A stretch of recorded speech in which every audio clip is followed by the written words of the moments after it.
Politics நேயர்களுக்கு வணக்கம். நான் நிவேதிதா சந்திரசேகர். டிஎன் போல்ஸ் 2026 இப்ப நம்ம பார்க்க போற தொகுதி சோழிங்கநல்லூர்.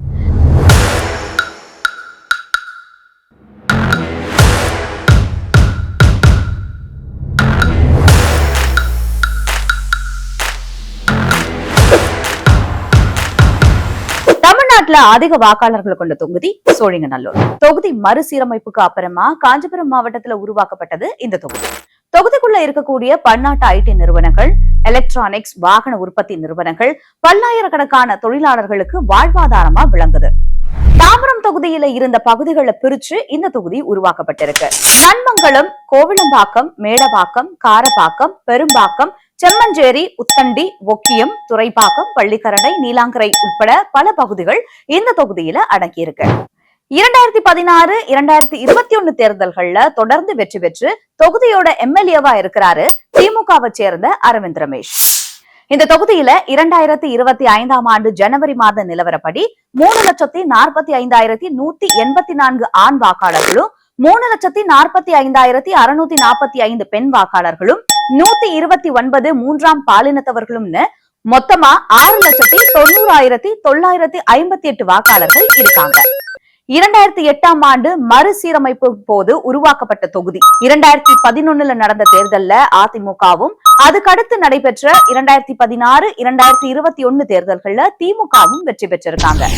2021 தேர்தல்ல திமுக சார்பா போட்டியிட்ட எஸ் அரவிந்த் ரமேஷ் 1,71,558 வாக்குகளையும், அதிமுக சார்பில் முன்னாள் சட்டமன்ற உறுப்பினர் KP கந்தன் 1,36,153 வாக்குகளையும், நாம் தமிழர் கட்சியை சேர்ந்த மைக்கேல் 38,872 வாக்குகளையும் வாங்கியிருக்காங்க. இந்த தொகுதியை பொறுத்த வரைக்கும் நிறைவேற்றப்படாத வாக்குறுதிகள்னு பார்த்தா கள்ளுக்குட்டை, KPK நகர், துறைப்பாக்கம், பாண்டியன் நகர், கருணாநிதி நகர், புழுதிவாக்கம், ஜல்டியான்பேட்டை பகுதிகளில் அரசு நிலங்கள்ல வசிப்போருக்கு பட்டா வழங்குறதா கடந்த தேர்தல் அப்போ திமுக கொடுத்த வாக்குறுதிகள் நிறைவேற்றப்படல. மெட்ரோ, பாதாள சாக்கடை பணிகள் மந்த கதியில நடக்கிறதுனால பள்ளிக்கரணை, வேளச்சேரி, OMR, ECR சாலைகள்ல போக்குவரத்து நெரிசல் அதிகரிச்சிருக்கு. பீக் அவர்கள்ல வாகன ஓட்டிகள் உயிரை கையில பிடிச்சுக்கிட்டு போகக்கூடிய நிலைதான் இருக்கு. பள்ளிக்கரணை சதுப்பு நிலத்துல குப்பைகள் கொட்டுறது தடுக்கப்படும் அப்படின்னு தேர்தல் நேரத்துல வாக்குறுதி அளிச்சாங்க. ஆனா ராம்சார் சதுப்பு நில பகுதிகளை தனியார் கட்டுமான நிறுவனத்துக்கு ஒதுக்கீடு செய்யப்பட்டதற்கு சுற்றுச்சூழல் ஆர்வலர்கள் கடும் எதிர்ப்பு தெரிவிச்சுக்கிட்டு வராங்க. என்னதான் செஞ்சாரு சிட்டிங் எம்எல்ஏ? உள்ளகரம், புழுதிவாக்கம், சோழிங்கநல்லூர், காரப்பாக்கத்துல பாதாள சாக்கடை பணிகள் மேற்கொள்ளப்பட்டிருக்கு. அரசு நிலங்கள்ல வசிப்போருக்கு பிரச்சனையற்ற இடங்கள்ல பட்டாக்கள் வழங்கப்பட்டிருக்கிறதா எம்எல்ஏ சொல்றாரு. பள்ளிக்கரணை, வேளச்சேரி சாலை விரிவாக்கத்துக்கு நிலம் கையகப்படுத்தப்பட்டு விரைவில் பணிகள் தொடங்கப்பட இருக்கு. துறைப்பாக்கம் ECR இணைப்பு சாலைக்கு டெண்டர் விடப்பட்டிருக்கு. பள்ளிக்கரணை சதுப்பு நிலத்துல குப்பைகள் மறுசுழற்சி மூலமா அகற்றப்படுது. விரைவில் முழுமையா அகற்றப்படும். ECR சோழிங்கநல்லூர் இணையும் இடத்துல குப்பைகளை கொட்டி அது மூலமா விரைவில் கேஸ் தயாரிக்கப்பட இருக்கு.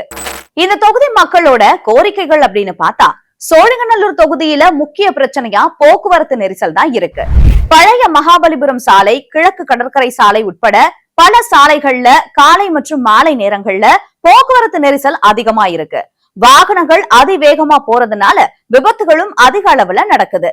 அரசு மருத்துவமனை ஒண்ணு அமைக்கணும், உள்ளூர் இளைஞர்களுக்கு வேலை வாய்ப்பு வழங்கணும் அப்படிங்கிறது தொகுதி மக்களோட நீண்ட நாள் கோரிக்கையா இருக்கு.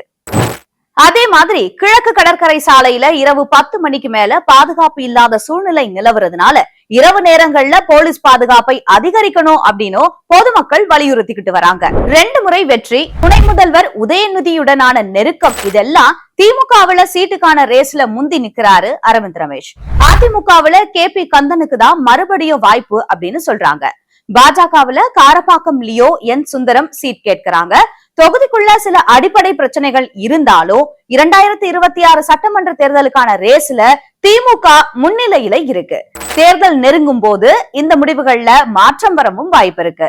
2026 தேர்தல்ல இந்த தொகுதி மக்கள் என்ன சொல்ல போறாங்க அப்படிங்கறத நம்ம பொறுத்திருந்து பார்க்கலாம்.